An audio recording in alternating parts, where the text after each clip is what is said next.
Hello, welcome back. Yes, I'm still alive, and no, I'm not done with Aria yet. So that's where we jump right in.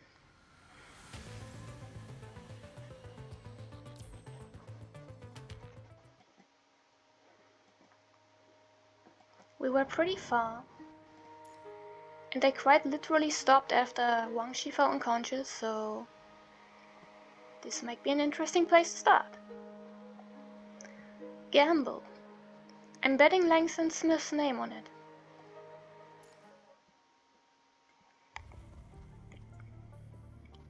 The light blue flame at the bottom of the transport craft burns up the debris on the landing site, creating a circular area for hovering. The wind pressure generated by its hovering blows the clothes worn by the construct sitting on the ground. This is Mother Girl 3. Sorry for the wait, Kamui. With his grey sword strapped to his back, Kamui stands up and smiles at the transport craft as it lands. I'm just vividly imagining that. You're later than usual? Well, we encountered some interceptor drones upon entering the stratosphere. They didn't pose any threat, but they still delayed us on our way here from Babylonia. Huh? What are drones doing at that high of an altitude? No idea. They showed low signs of corruption, so we mistook them for allies at first. You don't say? Just as Kamui is about to board the transport craft, his smile fades into a more dignified expression. Wait, Kamui is capable of that? Sorry. Hate to do this, but let's return to Babylonia before going to the next objective. But... The pilot wants to continue asking him, but when he sees Kamui's expression, he realizes he was not making these demands lightly. Understood. Thank you. Okay, what's up with that? Upon saying this, Kamui boards the transport craft and connects to Strikehawk's encrypted channel. You've realized it too, Captain, haven't you? Oh! I have. What kind of mission has Wang Shi been assigned? Where would he need to operate in stealth mode to avoid danger? I'm not authorized to have access to the mission details. All I know is that Nicola dispatched members from each team on a top-secret mission. Where are you now? I'm in Babylonia on my way to the bridge. Why the long face, Captain? Oh, sorry, I've been worried. Relax. No one knows how capable Wang Shi is than you. No one knows. I feel like that's not properly worded, but we get what he means. He's able to overcome any difficulty that comes his way. And he's a natural at whatever he puts his mind to. In other words, nothing stands in his way whenever he decides to get serious. Even if something really happens, we'll save him. I don't want to be the only one left to put up with your crap. I did not expect Kamui to be so direct. That goes both ways. Sorry, I couldn't help but get a little nervous. This isn't the first time I've had to pull you guys out of all sorts of strange places. Right, so as I was saying, just relax. Regardless of what your higher-ups have to say, our duties as Strikehawk will stay the same. You're absolutely right. Chrome, the Strikehawk captain, reporting in. Chrome enters the bridge and gives the standard military salute to Hassan and Nicola, standing in front of the holoscreen.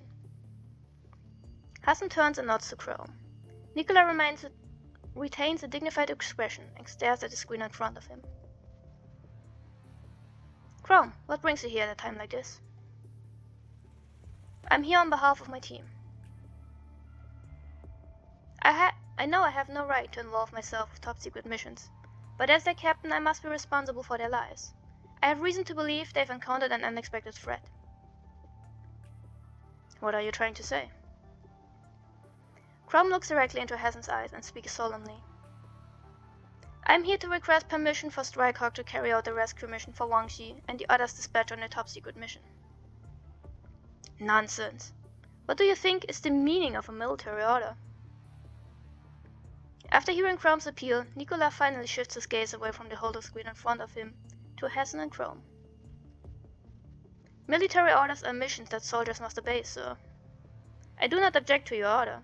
However, I stand here on behalf of those involved with the hope of minimizing our losses. You. Right as Nicolas is about to reprimand Chrome, Hassan stops in. What makes you say that? Thank you for the opportunity, Mr. President. I was dispatched on a low-risk mission to patrol and survey the Arctic Ocean. Combined with the local climate, it would be more reasonable to assign it to Arctic fox, since they are better equipped for cold environments. This top-secret mission surely plays important tactical significance to Babylonia.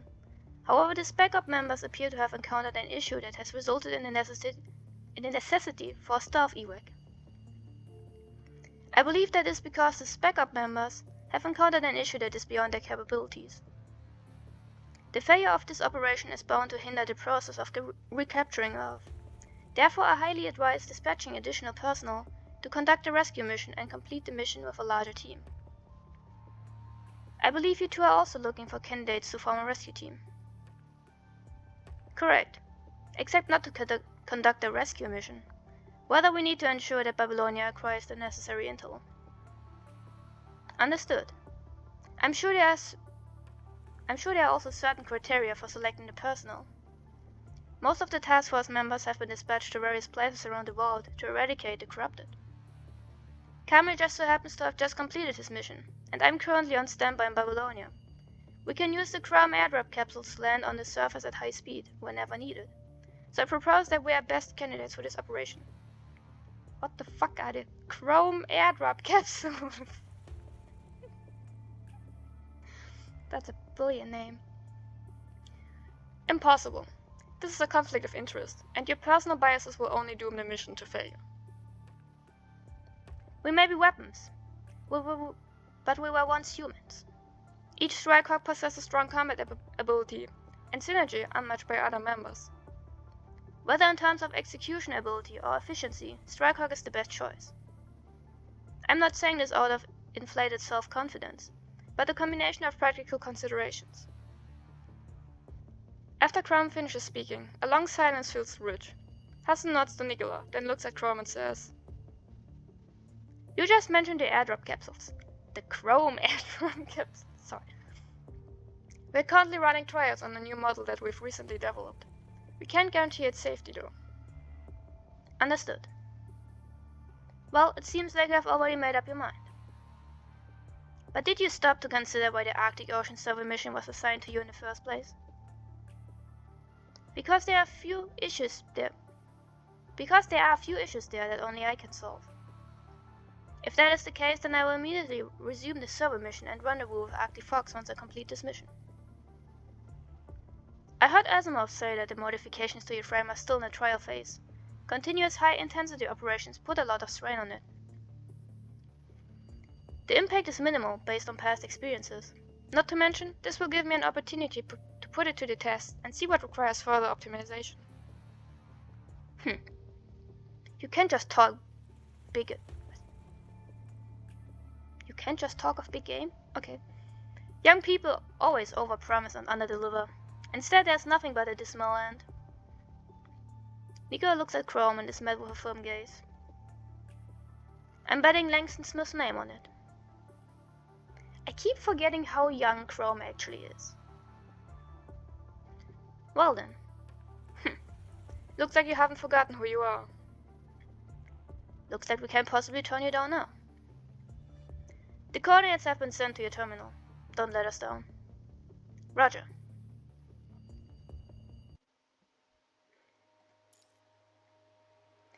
Awaken. The world was no longer pale as Mongshi regained consciousness. He realized he was inside a building. And it's very wide. The pure white world is stable and sweet. The world is no longer pale as Mongshi regains consciousness. He realizes he's inside a building.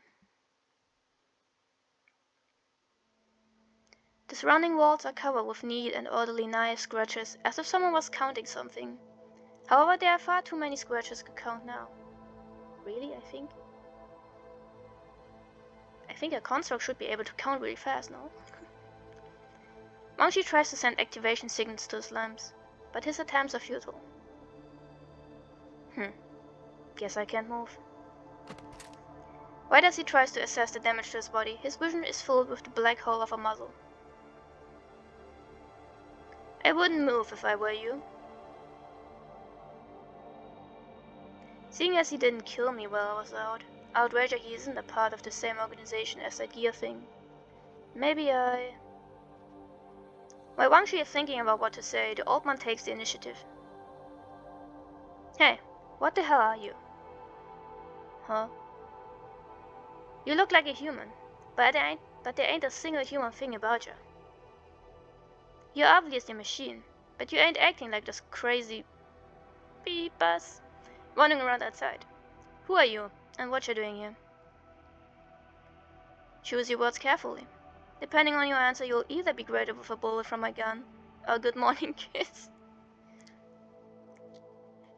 Do I want either? I'm just a construct that came here by mistake. Huh? What the hell is a construct? And with that, the old man aims his rifle at Wanshi's forehead. Don't you know? It's a bit of a hassle to explain.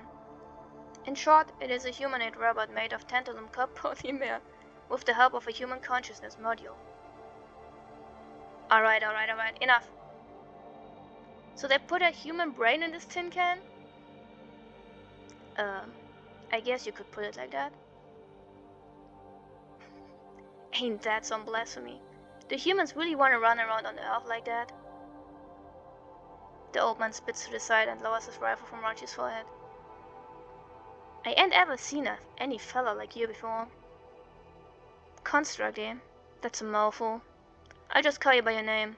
Name's Arnold. What's your name? Wang Shi.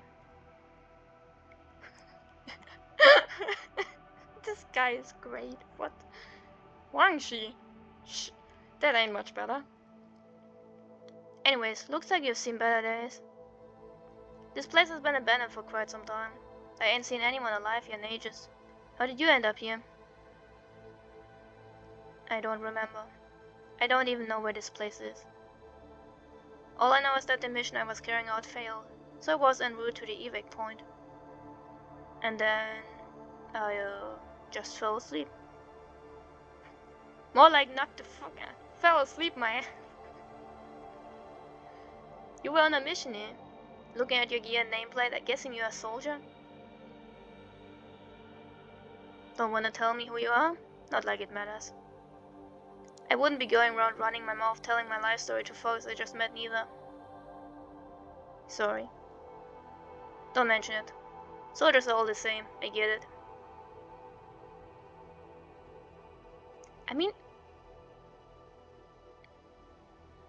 he doesn't exactly look like a construct, but it doesn't exactly look like the most usual kind of military attire either. Oh, you were a soldier? I just know a damn war word is all. Sounds like you two were close.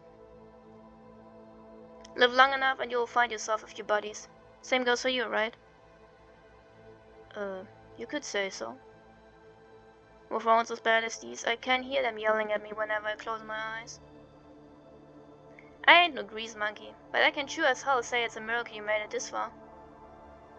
If me and my buddy hadn't kept walking on you while you were knocked out, who knows when you would have woken up. Kept walking on you? What were you doing? Just like that, a small round robot appears at Wangchi's bedside. Arnold waves to the robot and it jumps on his shoulder. Wait, how big of a robot is it? It seems that this is what Arnold calls his buddy. Ow! Wait, that's kind of cute. We could only patch you up a bit. After all, I ain't ever seen this kind of tech before. Thanks. But why did you help me? Because of a promise I made with the dumb. He swears more than Carolina, and that's saying something. course, I got my own reasons. But that's in the past. Anyways, you're safe for now. Arnold gestures with his hand and walks over to a corner. You hungry, Wangshi? I still got some canned herring. Constructs can eat, but in theory we don't have to. Ain't that convenient? Arnold takes out a knife from his waistband and skillfully opens some bulging cans. Suddenly, a strange pungent smell fills the confined space and somehow manages to reactivate Dunchy's damaged smell module. Great. Phew. What's that? I think I'd have nightmares if I ate that. Kids these days. It tastes healthy and keeps you on your toes. And to think I wanted to share with you. Guess ain't easy to come by, you know? No, ain't like it was in the past. When I'd eat, I would set up a table outside and ask my buddy to play my favorite bass tunes. I would eat herring with crisp bread, potato and butter, listen to tunes and kick up my feet in the evening breeze. No people making a ruckus and none of these buildings blocking my view of the skies. Moonlight and stars shining all over me. Ain't nothing like that now. After opening the can with his knife, Arnold begins munching on the fish as he reflects on seeds of his past. Badly smelling fish really does not sound like something you should eat. But you do you. But thanks to those monsters, it ain't easy finding supplies and I can't stay out too long. Oh, wow, I can't even imagine. That's normal. A lot of stuff you gotta see for yourself. Arnold smiles and puts the last piece of fish from the can in his mouth with his knife. Just then, Wanshi notices the sphere bot on Arnold's shoulder shudder slightly. Why is there always gotta be problems when I'm eating? What is it? Ain't nothing. I gotta go out for a sec. Really? At a time like this? You betcha. How else would an old man like me still be around? Arnold grabs his rifle, climbs up the ladder on the wall, opens the closed hatch above his head and leaves the room. Well, I guess I'll take this time too. Right as Arnold leaves, Wangshi closes his eyes and begins to run diagnostic on the extent of internal damage. Has the damage from the battle and the side effects from the temporary blockage now completely blocked my internal connection circuits? What a drag. Looking around, a cloud of grey and yellow dust fills the underground space. The only light within the room comes from a beta lamp overhead. What is a beta lamp? On one side of the room, parts are stacked on what appears to be a mechanical workbench. However, the layer of dust indicates that these items have not been used in quite some time. I wonder if Troy has reached the evac point safely. After thinking for a while, Wanshi shakes his head and closes his eyes. Well, looks like there's nothing I can do right now. I guess I'll just kick up my feet for a while.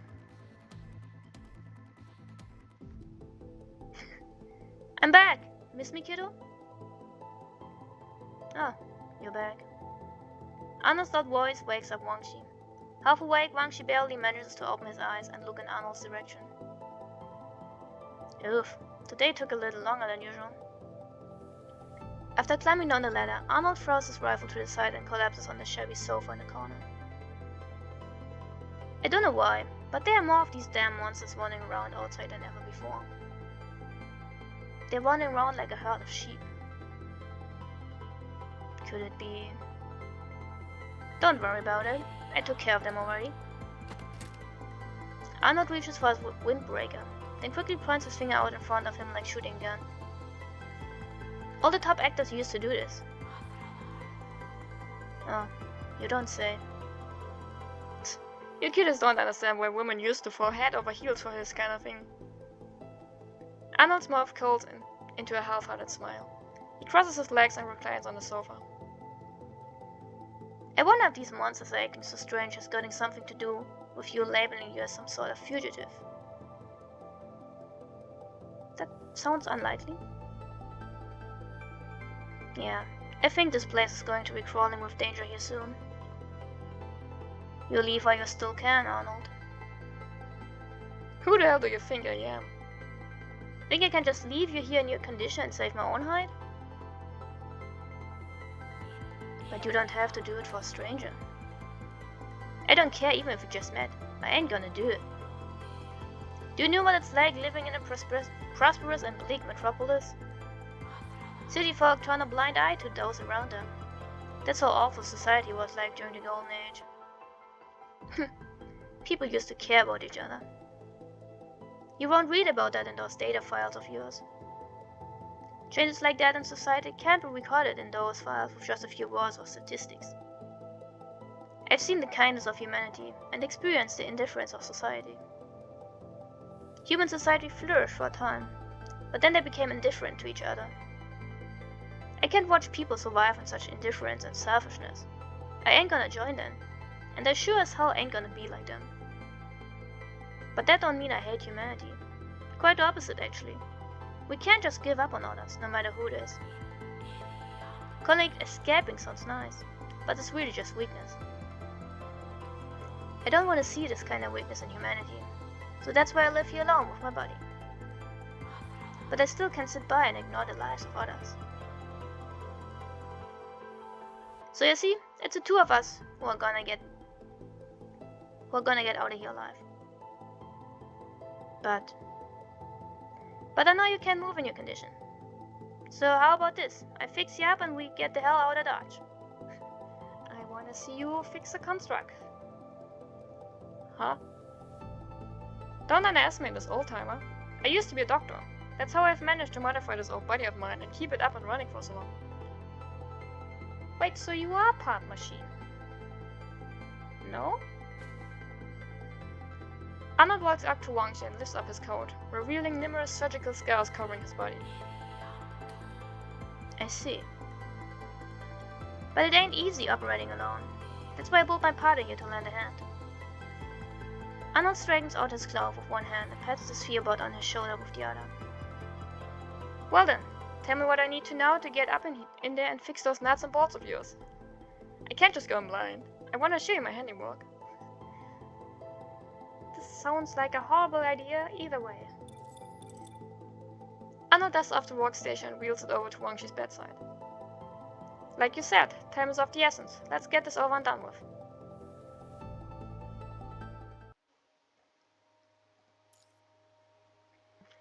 Echoes of the past. The white city continuously altered its shape. Refracted sunlight shone from above, unveiling a blue ocean of data behind it. Okay. The mechanical arm on the workstation swings back and forth as the spherebot hands various tools to Arnold. Oh. 3 centimeters to the left. Cut the artificial skin, then open the upper mechanical cover. Is this it? Yup. This sure is some mighty fine craftsmanship. Well, it came at the cost of a lot of research and sacrifice. I see. Guess it ain't easy being a construct. I had no idea technology in the outside world had come this far. Huh? You don't know what's going on in the outside world? Don't know? Don't care. I don't know how long it's been since I left society and started living by myself out here in no man's land. All I remember is opening my hatch one day and the whole world had changed. That's interesting to imagine. See this hand? I amputated it when I got infected and started to fester. That's why it's modified the way it is now. Luckily, this power of protective gear only came at the cost of a hand. Wow, impressive. Of course! Who the hell do you think I am? Who hadn't heard of Arnold back then? I would imagine basically everyone, because you're living on your own. Listening to Arnold speak, the spherebot handing him tools suddenly kicks him in the face. Great. Bzzzt, bzzzt. I completely forgot. Thanks for reminding me, bud. It's alright. Enough about the past. I've long abandoned everything I once had. As for the protective equipment, it ain't as powerful as you, little buddy.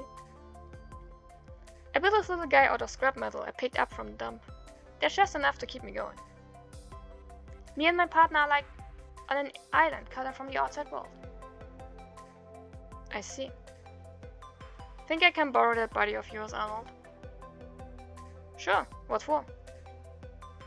Arnold stops his work and grabs a water bottle from the cabinet off to the side. He squeezes it into his mouth, but only a few drops dribble out. After that, Arnold throws the water bottle aside, then grabs the sphere board off his shoulder and tosses it next to Wangxi. Try connecting it to my temple. Like this? Arnold pulls a connector from the back of the sphere board and attaches it to Wangxi's head. The surrounding environment suddenly changes. The dingy underground room becomes a spacious white city. The bricks and stones that build the city pour out from the ocean above, pass through Arnold and Wangxi, then splice into various buildings within the city. The architecture changes styles continuously. In an instant, the city goes from magnificent European halls to mottled urban ruins, then to a blood-red zone, a dead zone. Light and shadows alternate rapidly in the city. The boundary between day and night begins to blur. The white city continuously alters its shape. Refracted sunlight shines from above, unveiling a blue ocean of data behind it. Various buildings and images reflect in the ocean, waiting for the two divers to give instructions. Wow, I think this will give you a glimpse of the outside world. What's this? Is this what the city looks like now? Is that the ocean up there? Well, that's the data stream up there. It just looks like the ocean is all. Arnold is stunned for a moment as he scans the changing scenery around him. Survey work is tedious, so I asked someone to modify the projection recording function. I can basically reproduce what I've seen from the data stream overhead. That sure is convenient. You can even see... Arnold shakes his head, aware of what he was about to ask. Forget it. I stopped caring about the past ages ago. Show me where people live now. The surrounding city falls in on itself, revealing Babylonia. Well, the old cities were mostly destroyed by the war, so everyone basically lives in Babylonia. Babylonia? I thought it was only under development, not that it was already finished. Good thing you know about Babylonia. Saves me from having to explain it. That's amazing. Humans have ascended to the heavens. The heavens? I guess you could say so. In short, human beings live, develop, and proliferate in preparation to recapture Earth at every moment. The scene of Babylonia gradually transitions to display the flow of people and construct soldiers being sworn into action. On the other side, cities have devolved into battlefields. Constructs continue to charge, corrupted, fighting and dying in battle. Scenes of devastation appear around Arnold and Wangxi. Survivors and constructs fight bravely against the corrupted, unleashing destruction on the surface. Is this really the world we live in? Why are we trying to recapture Earth? Why? I still don't know the answer to that question. You've thrown yourself into this war, and you ain't got an answer? Is it because you're looking for one? No, I don't think so. Without the help of the sphere board, Arnold has to get the repair tools himself. As he looks for tools, he says, "Then why recapture the sick planet?" Sick? You mean the punishing virus? No, the planet was sick long before that. The cities and societies of the past were all sick. Maybe the virus and monsters that are now spreading outside are punishment for this diseased society on the Golden Age. While mankind enjoys a prosperous life, it breeds a source of disease known as corruption and degeneration. Does humanity really need to return to this planet? Maybe we should focus on tomorrow instead of the hopeless things of the past. What's the point of sacrificing so much to recover Earth? I think it's so mankind can return to Earth one day. Do you want to return to Earth? Do we want mankind to have another golden age? Finally finding the right tool, Arnold returns to Wangxi and continues work on the next section of repairs. Honestly, I've had my doubts on the collective goal of mankind for some time now. Humanity's path to achieving the goals is paved in whitewashed lies, yet we continue to work towards this goal. Just like before, huh?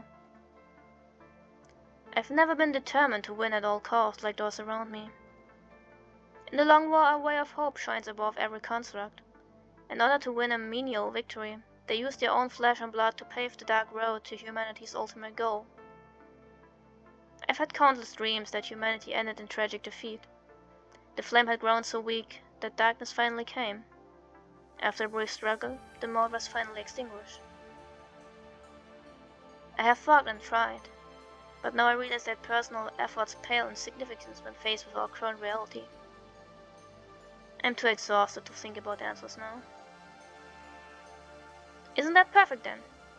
Use this time to abandon this rotten earth. Throw away all the troubles and fogs, all the travesties of human history.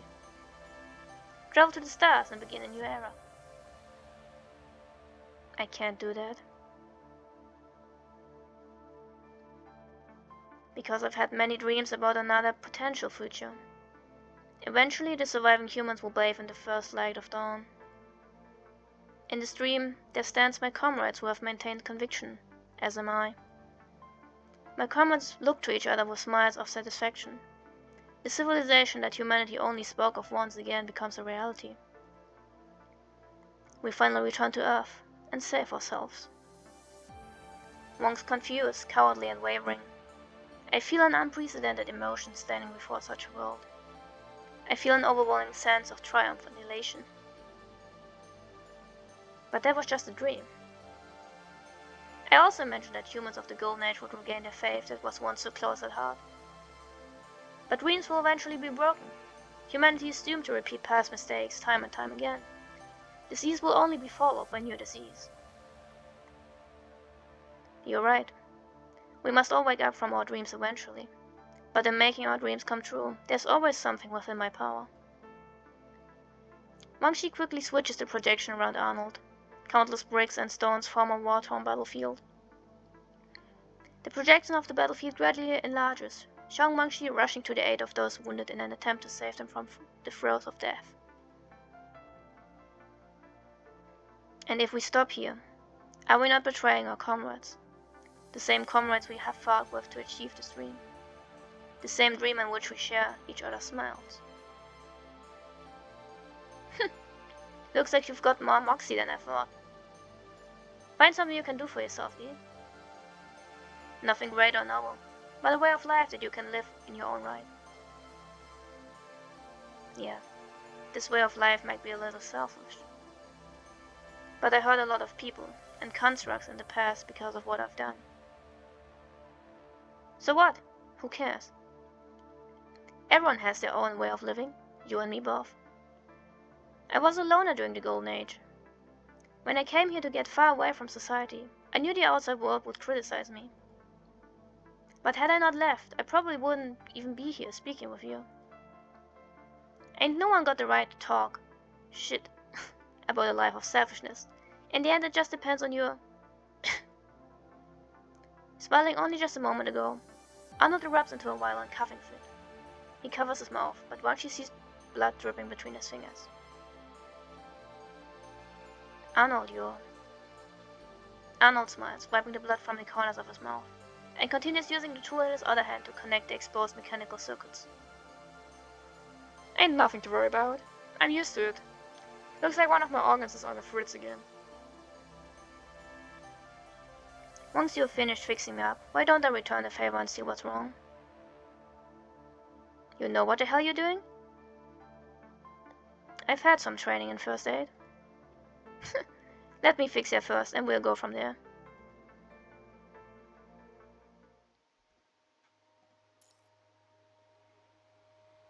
Encounter. So this is the guy behind all those unexpected accidents. Okay. Find anything, Captain? Negative. You? Negative. Cameron and Crown walk out from both sides of the ruins and reconvene in front of a huge pit to exchange intel. In the center of the pit are two raindrop-shaped airdrop capsules. The high temperature upon entry had severely deformed the airdrop's capsule exterior. After opening the hatch, hot air continues to emit from within the cabins. I've never seen those interceptor drones we went into during our descent. Looks like they were deliberately trying to slow us down. Well, our mission is different this time.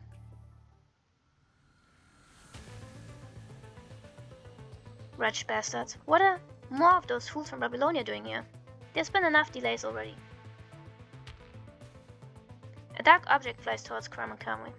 Instantly, the strike hawks separate just in the nick of time. After finding his footing, Crum scans the flying object and discovers that it is a mechanical head emitting static electricity. It's Troy from Ouroboros. Wait, is Troy a traitor? Wait, what? Hearing Crum utter this, Kamui sprints faster towards where the object is coming from. Right as he's about to reach the target position, Kamui swings his greatsword ferociously at the building in front of him, causing it to collapse. I mean, thankfully no one needs buildings anymore, right? So...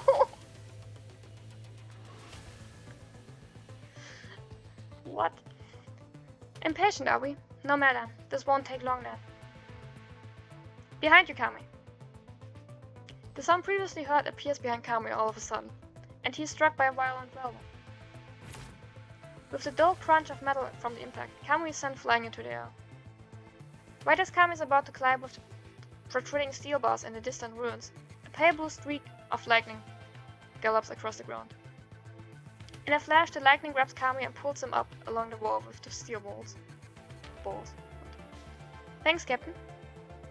The lightning gradually dissipates as Crum reaches the top, holding Kamui's hood. So, looks like we found the culprit behind all of this. That's not a corrupted. Watch out, that's no ordinary enemy. I'm looking for that fool dressed in white. Do you know where he's hiding now?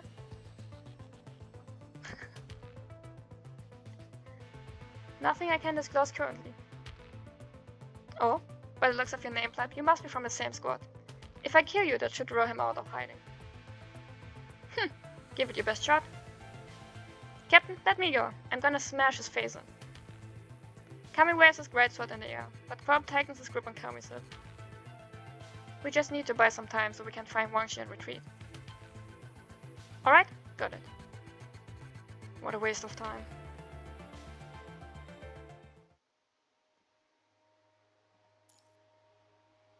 I'm very confused about the Troy comment. What is with Troy? What? What?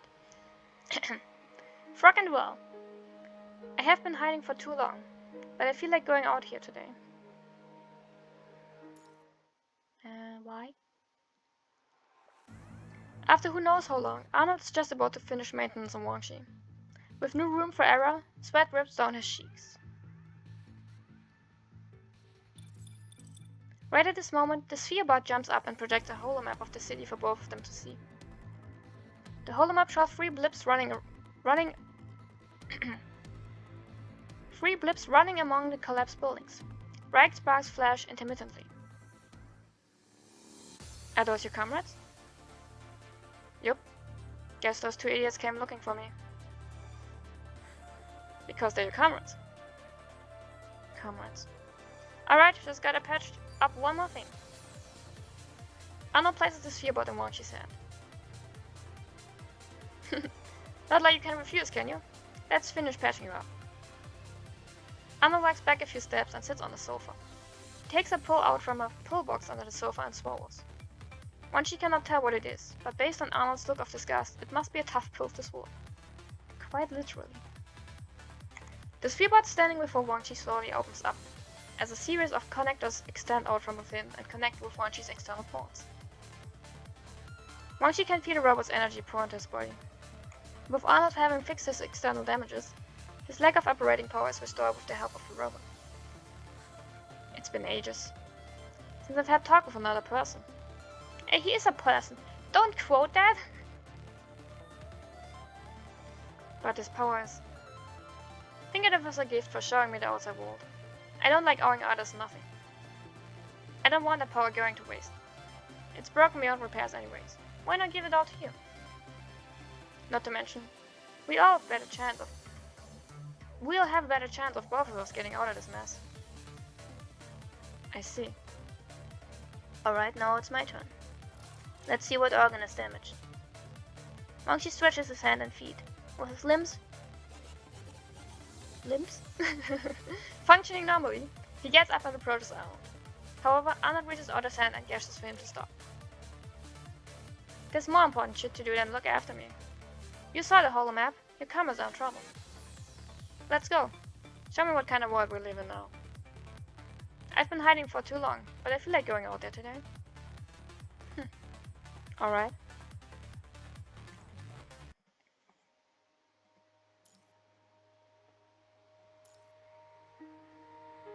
There's actually playable content.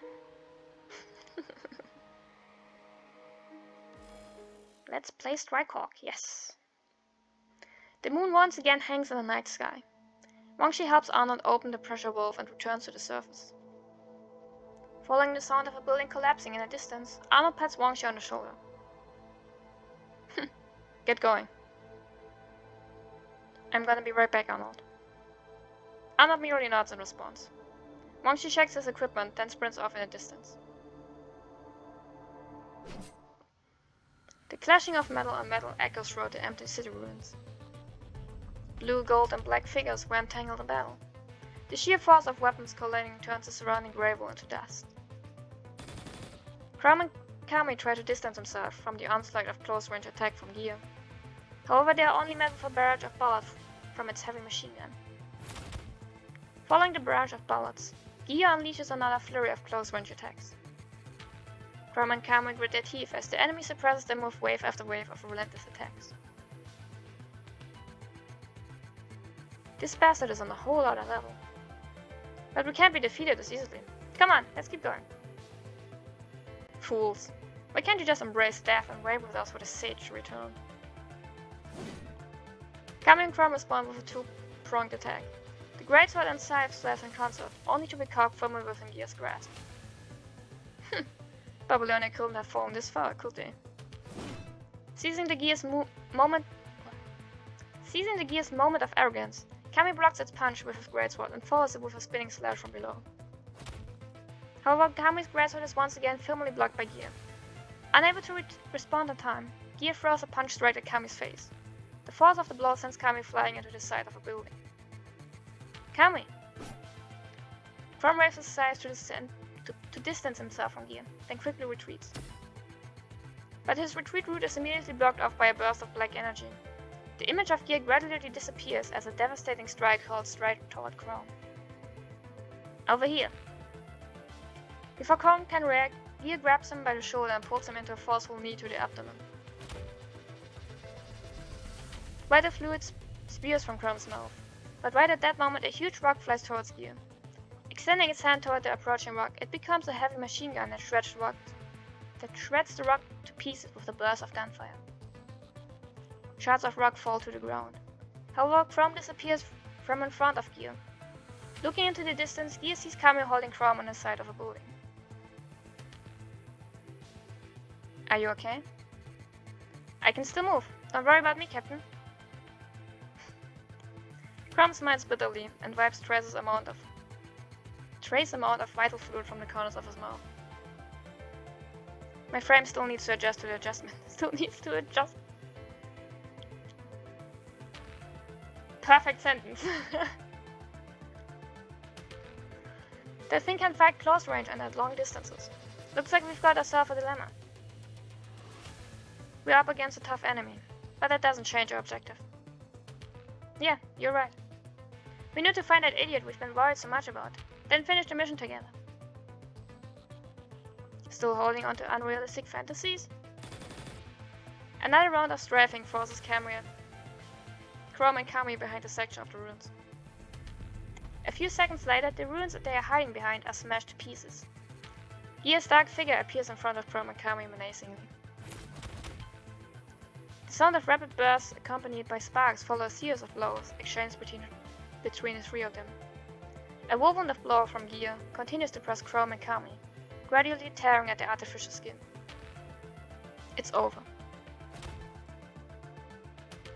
Right as Gear blocked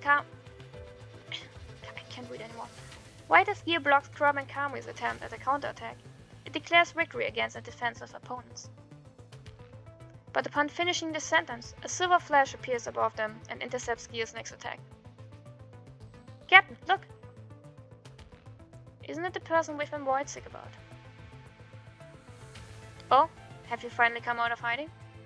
I didn't think you'd still be operational after sustaining such heavy injuries. Several silvery white orbs of light descend from the sky, forcing Gear behind cover a few meters away. The orbs of light splash on the surrounding ruins, stirring up a faint white mist. Enshrouded in the mist, the tired looks of Kamui and Chrome shows. I can't read anymore. My God. The tired looks of Kamui and Chrome show faint signs of relief. The carrier is finally arrived. Wangshi lands between the three figures. Gear prepares to take out its gun and shoot, only to be interrupted by Wangshi's grenade. When the grenade detonates, a large amount of mist and smoke fills the space. When the mist disappears, the Strikehawk trio is already standing on a building far away. Getting here has been quite a pain indeed. Anyway, I made it. Took you long enough? At least you're back. Wormwood will always be Wormwood regardless of how many there are. Do you three really think that will change?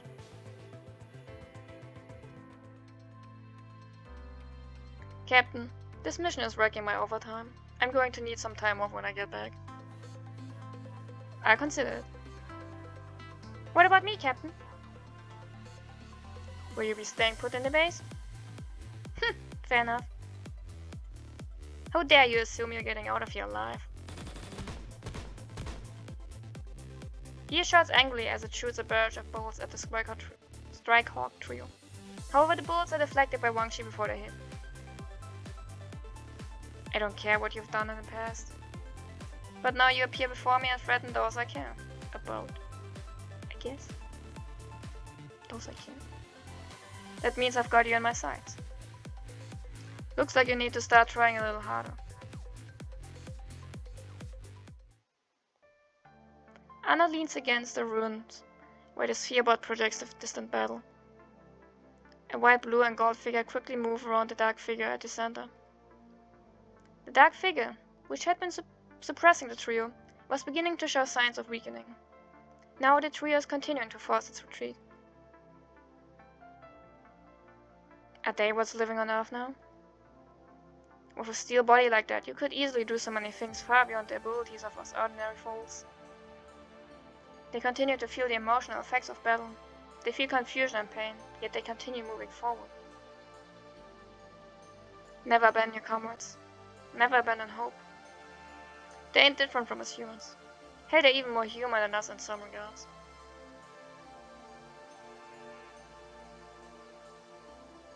Are you sure you want to stay here all by yourself?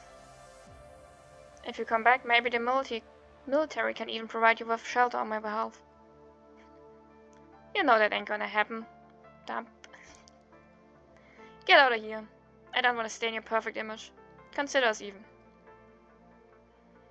I was a lone wolf during the Golden Age. I couldn't go back even if I wanted to. I've witnessed the glory and corruption of this era, and the scourge of society spread throughout the world.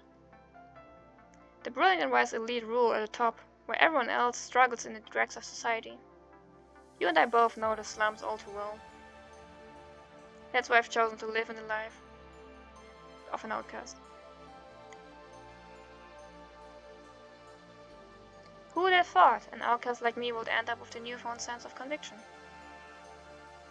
I hated the polarized and fragmented human society that corroded the will of humanity. I wanted to prove that they were wrong. I tried my best to live isolated from the problems of the world around me. But no, living had just turned into me lingering on and forcing myself to survive. The era I wanted to prove wrong has been washed away in the torrential current of time. Humanity's time to shine is over. Now's the time to begin anew. Constructs. I guess you're all what humanity should be now. Earth. It really ain't worth all this damn nostalgia. If we recapture Earth, then what? Rebuild the mistakes and madness of that past era? We're just souls, unable to find solace in our inability to free ourselves from the shackles of gravity. But if we leave the decision to these construct fellows, maybe we can end this vicious cycle and guide Earth down a new path.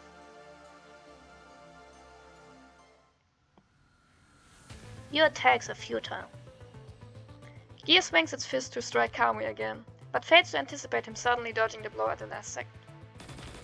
Kamui sidesteps Gear, revealing a barrage of bullets from Wangxi. Useless. Gear raises its other hand to deflect the bullets, only to find that its entire body has been rendered motionless. When it is, the faint blue projection of lightning dissipates. Chrome reaches out his hand for support against the wall and gasps for air. Phew. But at this moment, even though Chrome is vulnerable to an attack, Gear is unable to capitalize on the opportunity amidst a barrage of bullets aimed directly at its head. His only option is to fall back. Just as Chrome is about to collapse from overexerting himself, Kami appears beside him and breaks his fall. I'll dispose of the weakest link first. After being forced back, Gear turns to strike Chrome. Fortunately, the blow is firmly stopped by Kamui standing off to the side. The force of the blow pushes Kamui back several steps. His military boots leave deep gashes in the ground. I won't let you break through my defense. Gear lifts its foot to kick Kamui, but right at that moment Wangchi knocks it off balance with a volley of bullets. The Strike Trio's unrelenting attacks continue to push Gear back through the streets and buildings. You must be joking. Even the Carriot. Gear waves its arm and deflects a bullet. Right as it is about to shoot back, it feels a gust of wind above him. Take this! Kamui raises his greatsword and slashes downward from high above as Gear retreats. The devastating slash strikes the ground, sending debris flying into the air. Gear shoulders a blow of debris, then reaches out to grab Kamui through the cloud of dust. But as Gear traverses the dust, it is met with a sky imbued with lightning. One cannot catch Saint Elmo's fire barehanded. Retreating a few steps, Gear manages to stabilize itself and catch the destructive impact of the side. Right as it tries to grab hold of Chrome, he is interrupted by a can't read anymore. Interrupted by a barrage of bullets from the side. Gear tries to block the Thankfully, the chapter is almost over. I can't read anymore. My god. Gear tries to block the incoming barrage, but an ebony greatsword appears in front of it. Can't block this now, can you? The greatsword slices through the lightning and bullets, straight for Gear's head. Following a dull thud, the strike sends Gear flying across the street and into a building. Is that all you've got? After pushing off the stone slab to pin it down, Gear slowly exits the building. A fine current envelopes it. The slash from the greatsword should have smashed its frame. Instead, it only leaves a faint scratch on its helmet. Looks like we're back to where we started. Gear looks around to discover that the trio have pushed it back to where Wangxi first made its retreat. It appears so. We're back to where you wretched dogs run away with your tails between your legs. How sad. You'll lose here again soon, but you won't escape this time. Is that so? Who's to say?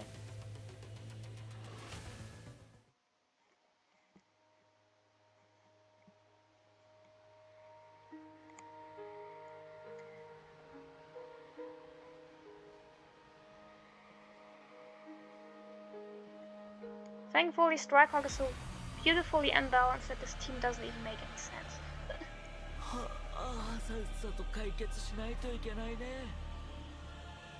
Enough time wasted. I shall finish you off right here. Ouch.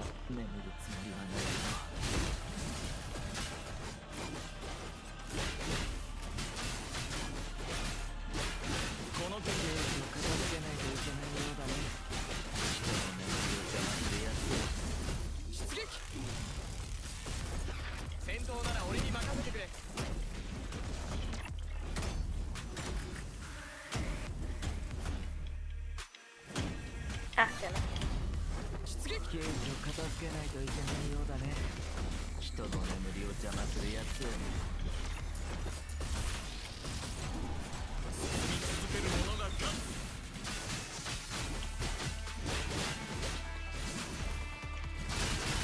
私の後ろに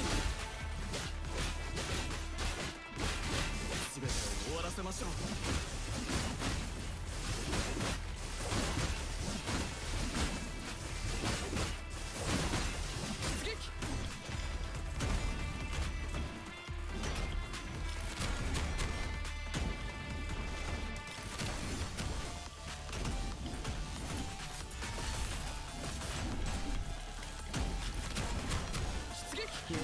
お前らすぐ粉々にしてやるぜ。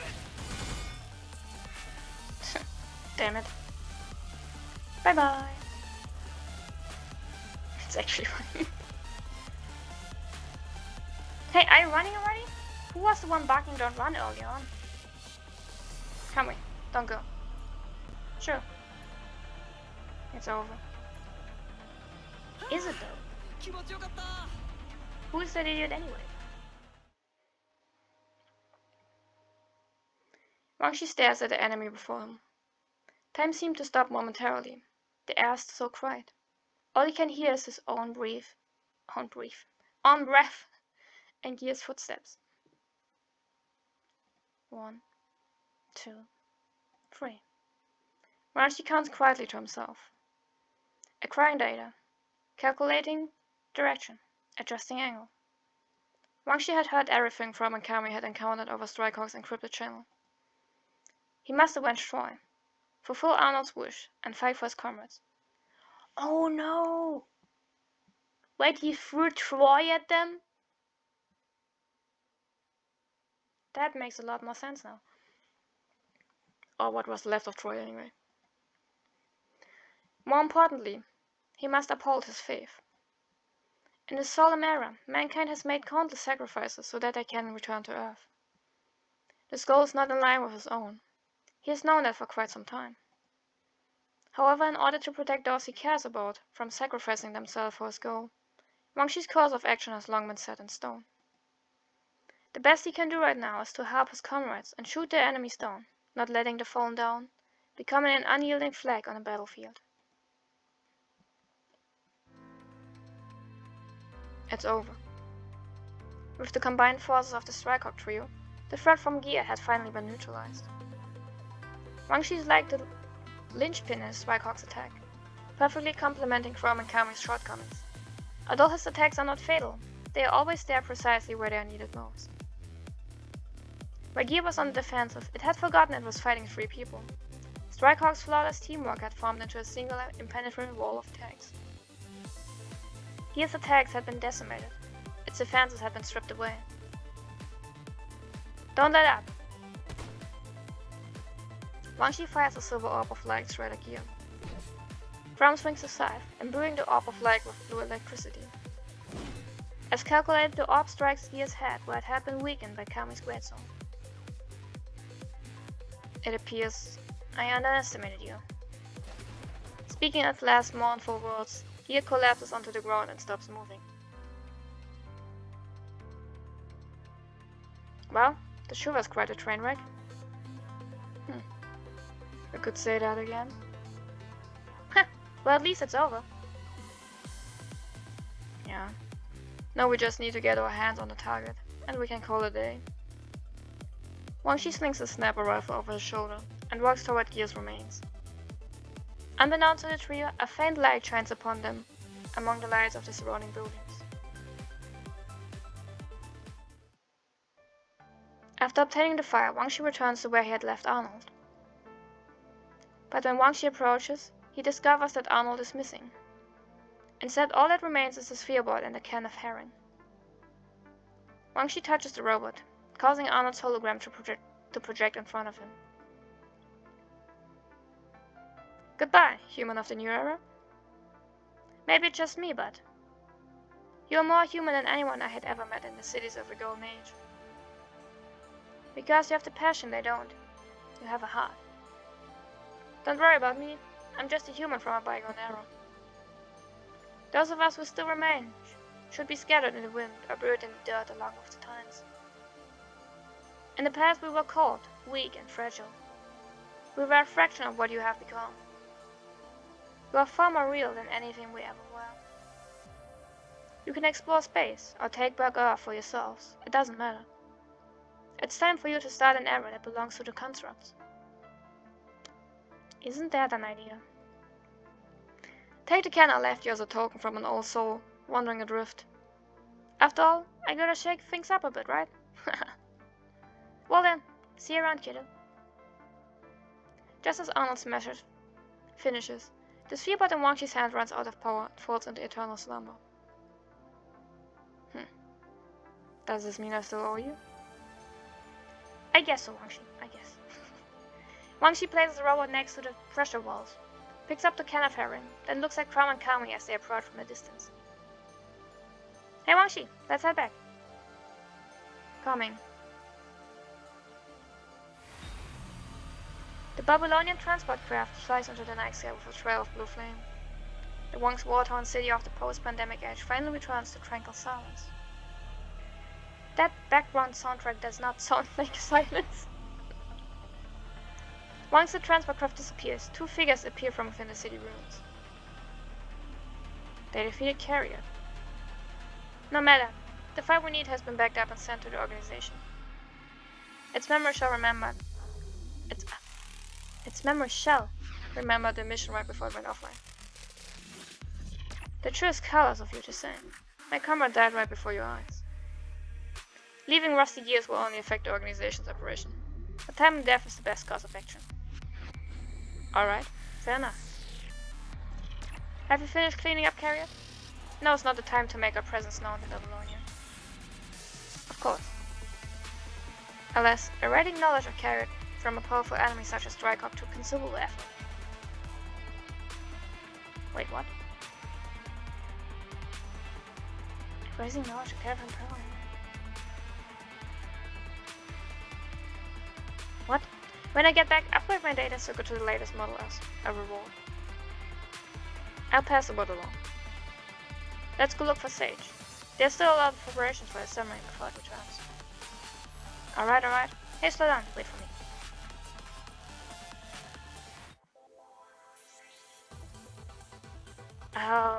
Okay.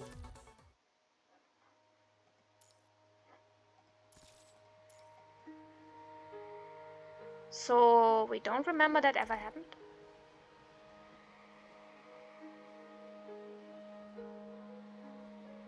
Huh.